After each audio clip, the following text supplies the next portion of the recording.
Here's one of my favorite singers doing his favorite singer's song. It's Merle Haggard's song, and it's done by our own Dean Rutherford. In my house of memories. I think I was 16, 15, at the TVA A&I fair, and it came down to me and a flaming baton twirler. This is no lie. And she threw her baton up in the air and dropped her baton, and I won. Oddly enough, the judge in that was a singer artist named Wild Bill Emerson. And like I said, I won the talent show, and first prize was a guest appearance on Jim Clayton's Star Time. My house is a prison. I did that for a couple years in high school. It was, honestly, one of the greatest things that could ever happen to anybody, as far as I was concerned, because it exposed me to a stage with a band, and it was just a wonderful, wonderful jump start to my career. When I got out of high school, I hitchhiked. I walked up the entrance ramp at Oak Ridge Gallagher View on I-40 and stuck out my thumb, and got a ride with a hippie in an 66 Chevy station wagon full of marijuana. I'll never forget it. And he said, "Do you smoke pot?" And I was like, "Duh." It's torturing me. Went from that to being inducted into the Country Music Hall of Fame. That's got to be quite the incredible a moment of reflection. I don't know if people understand what it takes to get there. It's not easy, by no means.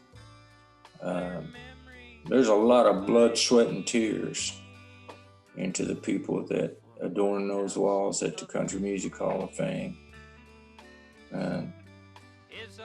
I struggle still with, do I belong there? And then I look back at my life, and like I said before, it's all I've ever known. A constant reminder. My East Tennessee roots run deep. A lot of people think I'm from Texas, and I correct them real quick. I'm an East Tennessee boy. In my house of memory.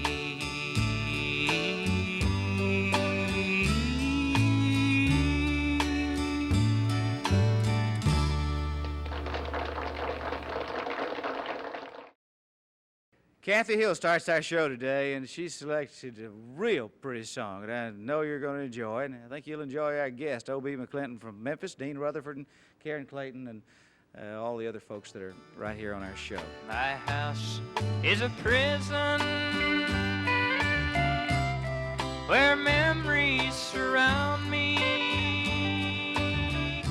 My upbringing wasn't horrible by any means, but it wasn't an easy path. My grandparents raised me till I was 5. My mother had gone north to work, so she could send money back home to, so we'd have food on the table.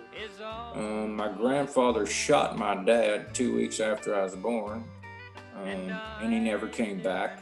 That upbringing, man, did it ever get me in touch with me, and I used that heartache and that hardship to write some of the best songs I've ever written in my life.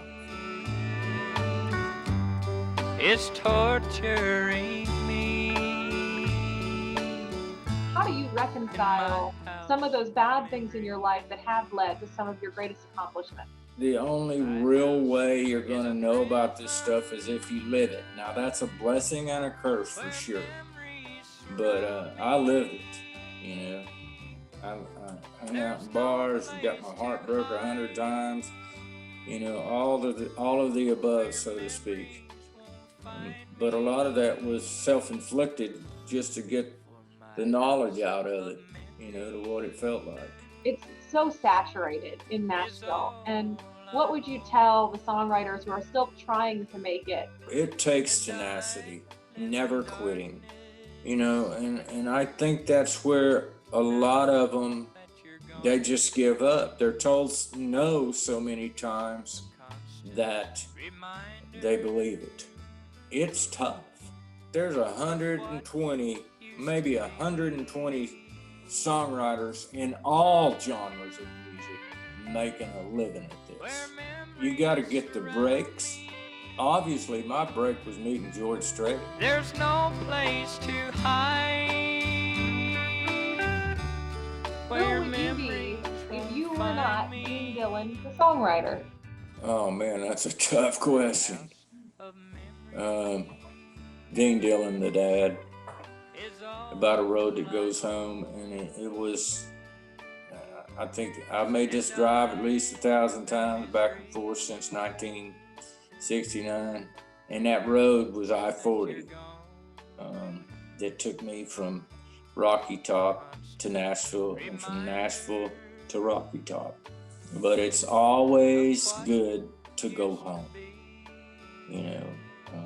I never get tired of that feeling I get when I cross that mountain and Crossville down into Harriman, Rockwood and Harriman, and I know I'm almost home.